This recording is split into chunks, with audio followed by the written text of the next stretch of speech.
હે હેલો નમસ્કાર, જય Balaji, welcome to my new vlog. તો સવારના 6:45 થયા છે અને ઉઠી ગયા છે. Good morning mummy, good morning. તો સવારના 7 વાગ્યા છે અને આજે નાસ્તો થોડોક વહેલો બને છે કારણ કે હિમાંશુનું ટિફિન કરવાનું છે અને ટિફિનમાં એને ભરી દેવાની છે ચિપ્સ. અહીંયા ટિફિન પણ રેડી થવા માંડ્યું છે. હવે એ નાવા ગયો, નાઈને આવે પછી એને જવાનું છે સ્કૂલે મૂકવા.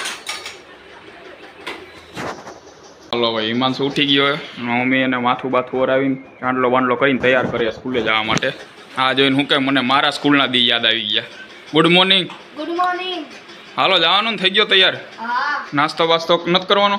ના. હું ના, આ એરિયો હાલ કર લે કયો ગા. ના ના નથી કરવાનો. તો હાલો પહેર લે હાલ બૂટ મોજા. હાલો.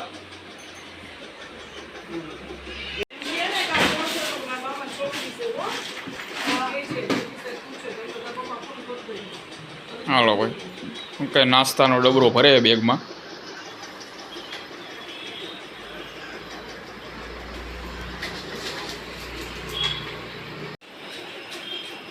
હાલો મમ્મી, આવું હમણાં આને મૂકી આવું.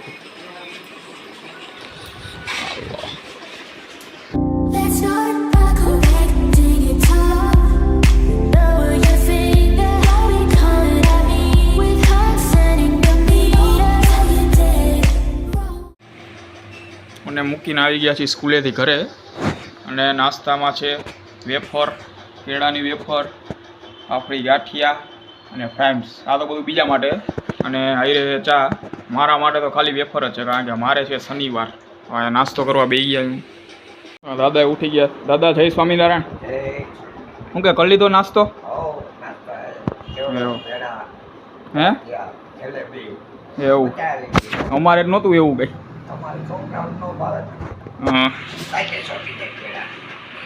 તો 6:30 થઈ ગયા છે અને આવી ગયા છીએ અત્યારે ઓફિસેથી ઘરે. તો સૌથી પહેલાં ભાઈને મળી લે. ભાઈ હું સવારે ગયા હતા ને ત્યારે સૂતા હતા. ભાઈ જય સ્વામિનારાયણ. જય સ્વામિનારાયણ. શું કે સારું છે ને? હા. અને આ બાજુ આવી ગયો અત્યારે લેસન કરે છે. શું કેલા કોણ આવ્યું તેડવા ભાઈ સ્કૂલેથી? મહેક આવી હતી. હા. તો અત્યારે સૌથી પહેલાં જવાનું છે ગાડીની નંબર પ્લેટ લેવા. મેં જે ગાડી લીધી હતી ને નંબર પ્લેટ આવી ગઈ છે. એનો ફોન આવ્યો હતો કે તમે લઈ જાજો આ 7 વાગ્યા લગીમાં. તો અત્યારે સૌથી પહેલાં ત્યાં જવાનું છે અને પછી અમે જાસી બાલાજી મંદિરે. આજે શનિવાર છે ને તો હાલો ભાઈ, નંબર પ્લેટ આવી ગઈ બરોબર. હવે સંભળાવતા નહીં કે ગાડી હું કામ નથી લઈ જતો. હવે આવી ગઈ છે હમણાં. જો લેવા નખાવા જ જવું અત્યારે.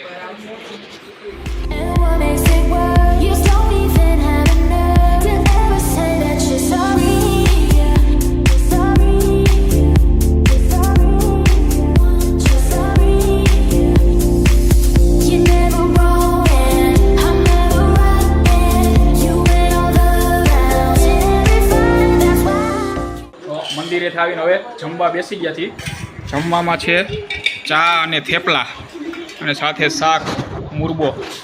અહીંયા બધા બેસી ગયા જમવા. આ બાજુ દાદાને ફઈએ બેસી ગયા. અને આવડો આ કાલે રોંઢાનો રોકાવ આવ્યો છે. રોંઢેથી હવે મેં આને જમવા બેઠો જોયો. કાલે હાઈનનું કાંઈ ખાધું જ નથી. ખાધું તું પેલા? ખાલી સ્કૂલે જરીક નાસ્તો લઈ ગયો હતી. ભૂખ નથી લાગતી તને? એવું અત્યારે જો અત્યારે ખાલી એક અડધું થેપલું ખાઈ એવું લાગે. અને આયરે બધાને દરેક ગુજરાતીને જેઠાલાલ જોઈએ જમવા બેઠા હોય ત્યારે જોવા.